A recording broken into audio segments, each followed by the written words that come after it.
Bonjour et bienvenue dans votre revue de presse de ce lundi 20 mai 2019. Les sujets liés à l'insécurité sont les plus en vue dans la livraison de ce lundi de la presse quotidienne, dont plusieurs titres reviennent sur les séries de meurtres notées dernièrement au Sénégal. L'un des deux derniers étant celui commis ce week-end à Tambacounda. La plupart des journaux ouvrent ainsi sur le viol et le meurtre sordide selon l'AS de Binta Camara dans la capitale orientale samedi 18 mai vers 22h à Saré-et-Guilhem. La victime, fille du directeur général de l'agence de développement local ADL, Malal Camara, a été retrouvée étranglée dans sa chambre dans la maison familiale.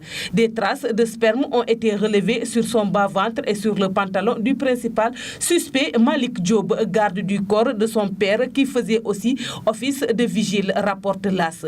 Selon l'Observateur, il s'agit d'une tentative de viol qui a viré au drame. Ce journal signale que la victime, une ancienne étudiante de l'école supérieure polytechnique ESP de Dakar. Ce meurtre, dans des circonstances odieuses, soulève beaucoup d'interrogations à Tambacounda en attendant l'issue de l'enquête ouverte par les éléments du commissariat de Tambacounda. Le vigile de la maison de la victime reste le principal suspect, écrit enquête. Le journal Le Quotidien explique, d'après les informations qu'il a recueillies, la victime aurait été violée puis étranglée. La police a ouvert une enquête et placé en garde à vue le vigile du domicile. Un week-end en sang, s'exclame Tribune, évoquant le meurtre de Binta Camara à Tambacounda, mais également d'autres affaires similaires à Ouakam, Dakar par exemple, où le corps nu d'une femme a été retrouvé au marché selon le journal.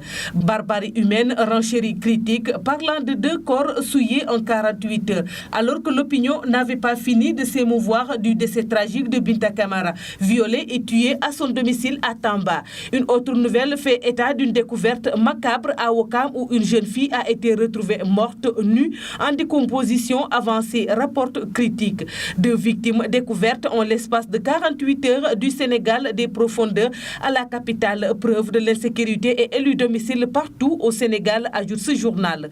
À Ouakam, après une première tentative, les sapeurs ont dû recourir à des pelles pour déplacer le corps parce que les membres se détachaient, indique Libération. Série d'horribles meurtres, résume Vox Populi. Après Koumbayad, 18 ans à Thiès, Binta Camara, 23 ans, violée et tuée samedi à Tamba. À Ouakam, une femme découverte nue, le corps en décomposition dans des ordures du centre commercial, peut-on lire à la une du même journal. Il signale dans le même temps qu'un homme de 25 ans a été retrouvé mort dans sa chambre à Dahra Djolof, dans la région de Louga Nord-Ouest, d'où le titre de sa une, série d'horribles meurtres. Les quotidiens traitent par ailleurs de l'actualité politique de ces derniers jours, résumé par la question du dialogue entre les différentes obédiences. Vox Populi, par exemple, faisant remarquer que la présidence de la commission cellulaire devant conduire les discussions divise les acteurs. Du moment que Enquête annonce que les partis du pôle des non-alignés proposent les professeurs Babacar Kanté et Alioune Sall. Après le choix de la société civile sur Mazine Ndiaye et Babacar Gueye, le pôle des non-alignés a désigné les professeurs Alioune Sall et Babacar Kanté pour conduire le dialogue politique, avance le journal Le Quotidien.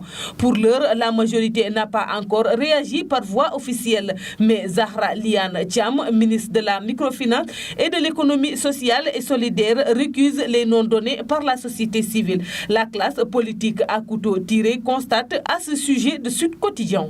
C'est tout pour la revue de presse parvenue à la rédaction du groupe Média du Sud. Merci de nous avoir écoutés. Quant à moi, je vous donne rendez-vous demain. Au revoir.